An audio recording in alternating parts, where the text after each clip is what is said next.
Cultural and educational right, cultural and educational right, cultural and educational right. इसके अंदर हम article 2 पढ़ेंगे, article number 29 और 30। देखो अभी तक हमने देखा माइनॉरिटियों के बारे में हमने चीजें डिस्कस ही नहीं करी अभी तक फंडामेंटल राइट में, तो इनके लिए 2 आर्टिकल ये स्पेशल बना दिया, आर्टिकल नंबर 29 और 30। इसमें क्या है, आर्टिकल नंबर 29 के अंदर जो माइनॉरिटी के लोग हैं उनकी भाषा के आधार पर, लैंग्वेज के आधार पर, जो आर्टिकल नंबर 29 है इसके अंदर अगर मैं बात करता हूँ, क्या जो माइनॉरिटी के लोग हैं, माइनॉरिटी वाले लोग हैं, माइनॉरिटी वाले लोग हैं उनकी लैंग्वेज और रिलीजन या फिर स्क्रिप्ट, क्या क्या बोल लिखा मैंने, लैंग्वेज के आधार पर, रिलीजन के आधार पर या फिर उनकी स्क्रिप्ट के आधार पर, ठीक है, या फिर उनके कल्चर के आधार पर आप उनके साथ क्या नहीं कर सकते भाई, भेदभाव नहीं कर सकते, ठीक है, उनको सुरक्षित रखा गया है इसमें।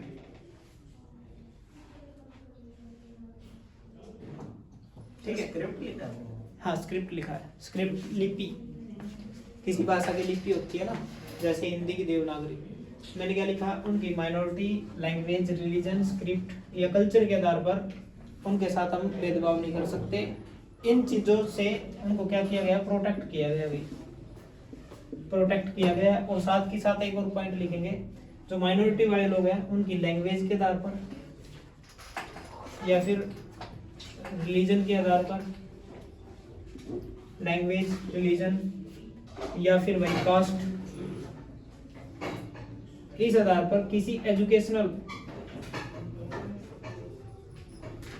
ऑर्गेनाइजेशन के अंदर एंट्री लेने से नहीं रोका जा सकता भाई, है ना, एंट्री लेने से नहीं रोका जा सकता, नहीं रोका जा सकता, नहीं रोका जा सकता।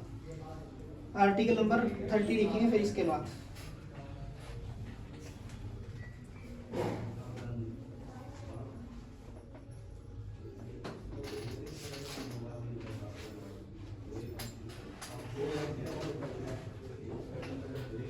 हो गया, आर्टिकल नंबर 30 लिखेंगे फिर उसके बाद। आर्टिकल नंबर 30 क्या कहता है, माइनॉरिटी वाले जो लोग हैं, माइनॉरिटी वाले जो लोग हैं वो अपनी मनपसंद का एजुकेशनल ऑर्गेनाइजेशन या फिर इंस्टीट्यूट क्या कर सकते हैं भाई, चला सकते हैं, अपनी मनपसंद से क्या कर सकते हैं, एजुकेशनल ऑर्गेनाइजेशन या इंस्टीट्यूट चला सकते हैं। और इनको सरकार भी भाई नहीं रोकेगी इस चीज के लिए, ठीक है।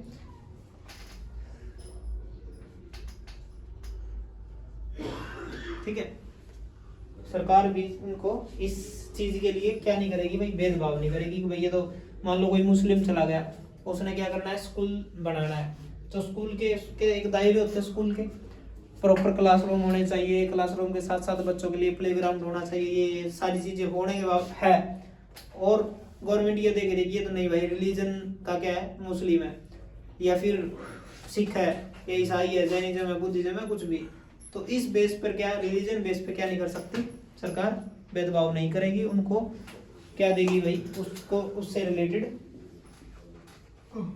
काम करने के लिए दे दिया जाएगा, यानी कि स्कूल चलाने के लिए बोल दिया जाएगा, रोकेगी नहीं उनको, ठीक है, अगर सारे रूल फॉलो कर रखे तो। उसके बाद अगला पॉइंट लिखेंगे, right to constitutional remedies, right to constitutional remedies. ये हो गया आपका सभी का, चलो, राइट टू कॉन्स्टिट्यूशनल रेमेडीज।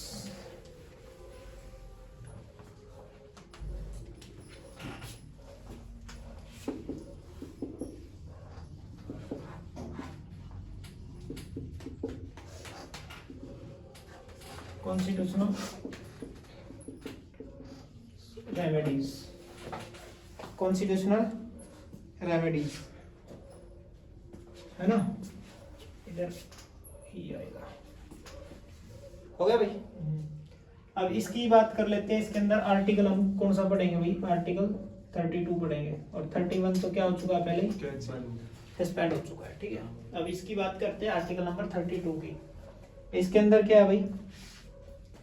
सबसे पहले पॉइंट लिखेंगे आर्टिकल नंबर 32 को डॉक्टर बी आर अम्बेडकर ने, आर्टिकल नंबर 32 को किसने भाई? डॉक्टर बी आर अम्बेडकर ने भाई कॉन्स्टिट्यूशन की सोल कहा, कॉन्स्टिट्यूशन ऑफ सोल, कॉन्स्टिट्यूशन की सोल बताया भाई, यानी कि संविधान की आत्मा। Soul of constitution, soul of constitution बोल लो, ले लो भाई, सोल ऑफ कॉन्स्टिट्यूशन लिख लो, है ना। क्या बोला? Soul of constitution. ठीक है, सोल ऑफ कॉन्स्टिट्यूशन लिख लो, कॉन्स्टिट्यूशन की सोल कहा भाई, है ना, संविधान की आत्मा। किसने कहा था? डॉक्टर बी आर अम्बेडकर ने कहा था। ऐसा क्यों कहा था? क्योंकि कहा जाता है आर्टिकल 32 हमारे को क्या पावर देता है? आर्टिकल 32 आपको पावर देता है कि आप सीधा किसका दरवाजा खटखटा सकते हो भाई? सुप्रीम कोर्ट का दरवाजा खटखटा सकते हो। आर्टिकल नंबर 32 के तहत आपको ये पावर दे रखी है, फंडामेंटल राइट दे रखा है। आर्टिकल 32 के तहत आप सीधा सुप्रीम कोर्ट का दरवाजा खटखटा सकते हो, यानी कि सुप्रीम कोर्ट में अपनी दलील रख सकते हो सीधा डायरेक्ट। आपको कुछ ऐसा लगता है कि मेरी फंडामेंटल राइट जो है वो आपसे छीने गए हैं, या आपको लगता है मेरे साथ इस प्रकार की मानहानि हुई है, या मेरे साथ इस तरीके के भेदभाव हुए हैं, तो आप आर्टिकल 32 का यूज करके सुप्रीम कोर्ट के दरवाजे खटखटा सकते हो। आर्टिकल नंबर 32 को डॉक्टर बी आर अम्बेडकर ने क्या कहा था भाई? कॉन्स्टिट्यूशन की क्या कहा था? सोल का। और आर्टिकल 32 के तहत अगर मैं बात करता हूँ, आप फंडामेंटल राइट का यूज करते हुए सुप्रीम कोर्ट में सीधा जा सकते हो, आर्टिकल नंबर 32 के तहत। जबकि अगर मैं बात करूँ हाई कोर्ट की बात करूँ, तो हाई कोर्ट में आर्टिकल नंबर 226 के तहत आप जा सकते हो। और आर्टिकल 32 के तहत ही आप 5 टाइप की क्या लगा सकते हो? रीट लगा सकते हो। क्या लगा सकते हो? रीट लगा सकते हो। और मैंने ये आपको बताया था। ठीक है, रीट के नाम बताओ, कौन कौन सी रीट लगा सकते हो आप? रीट के नाम बताओ फटाफट, कौन कौन सी रीट लगा सकते हो? नंबर 1 क्या थी? 5 टाइप की क्या लगेगी? रीट लगेगी। नंबर 1 का क्या नाम था? हैबियस कॉर्पस, है ना।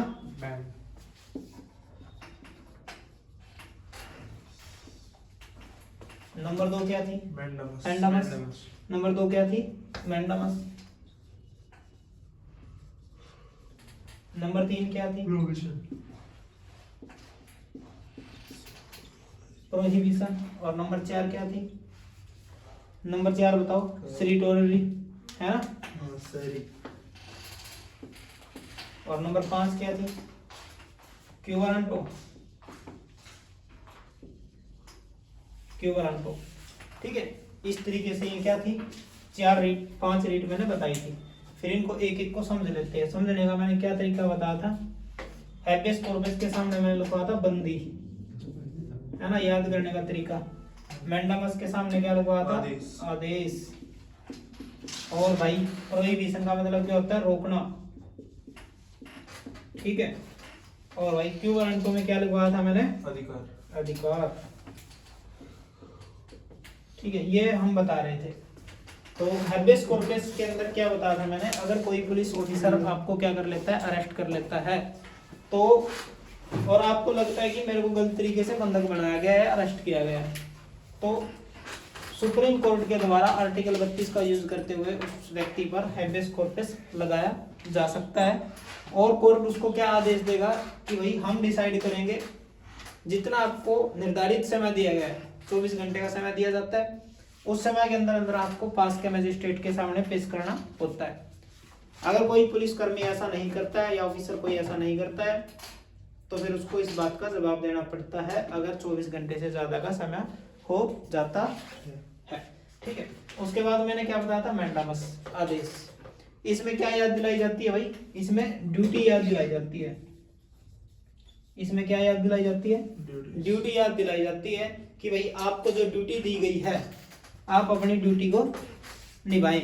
जैसे कि मैं फॉर एग्जांपल बात करता हूँ, ये ऋषभ है ना, ऋषभ को मान लो कांस्टेबल बना देते हैं, ड्यूटी इसकी कहाँ पे है, कटारिया चौक पे है ना, गुड़गांव के अंदर। लेकिन ये कटारिया चौक पे गया ही नहीं कभी, है ना, अपनी ड्यूटी का पालन ही नहीं कर रहा मान लो, तो रीट लगाते हुए, मैंडामस लगाते हुए इसको क्या याद दिलाई जाएगी, इसकी ड्यूटी याद दिलाई जाएगी कि भाई जो आपको ड्यूटी दे रखी है अपनी ड्यूटी टाइम पे निभाओ, है ना। ये ऐसा नहीं है कि ऑफिसर के खिलाफ ही, किसी भी फील्ड में हो सकता है ये, ठीक है।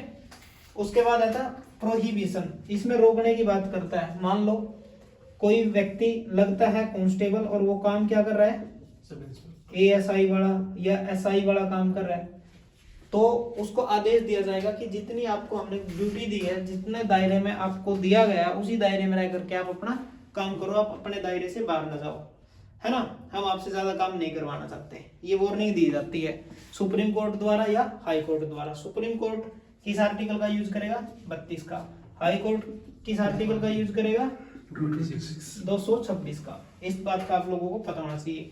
इसके अंदर क्या बताया था मैंने, टेरिटोरी के अंदर, इसमें सुप्रीम कोर्ट, हाई कोर्ट, उसके बाद क्या आता है भाई, डिस्ट्रिक्ट कोर्ट। सुप्रीम कोर्ट किस पे रीट लगाता है, हाई कोर्ट पे। क्या कहता है, जितने पेंडिंग केस है वो कहाँ पे चले जाएंगे, सुप्रीम कोर्ट। ऐसे ही हाई कोर्ट किस पे लगाता है, डिस्ट्रिक्ट कोर्ट पे। और जितने डिस्ट्रिक्ट कोर्ट के पेंडिंग केस है वो कहाँ पे चले जाएंगे, हाई कोर्ट में चले जाएंगे, ये है। उसके बाद आता है last, quo warranto. Quo warranto क्या है, इसके अंदर देखो मैं दोबारा से वही बात रिपीट कर रहा हूँ। मान लो कोई कांस्टेबल लग जाता है और वो काम कर रहा है एएसआई या सब इंस्पेक्टर वाला, ठीक है, तो सुप्रीम कोर्ट या हाई कोर्ट उस व्यक्ति पर रीट लगाते हुए कहेगी कि आपने जो कांस्टेबल का आपको काम दिया था, एसआई या एएसआई का जो आपने काम किया है, ये किस अधिकार से किया है, किसके कहने पे किया है और क्यों किया है। मैं दोबारा बोल रहा हूँ, क्या कहता है, किसके कहने पे किया है, क्यों किया है और किस अधिकार से किया है। और जब तक वो ऑफिसर उस बात का अच्छे से जवाब नहीं देता तब तक उस ऑफिसर को क्या कर दिया जाता है भाई, सस्पेंड कर दिया जाता है। तो ये हमारा क्या चैप्टर था भाई, फंडामेंटल राइट चैप्टर था, और ये हमने पढ़ लिया है। इसके बाद जो चैप्टर पढ़ेंगे वो पढ़ेंगे डीपीएसपी, ठीक है भाई।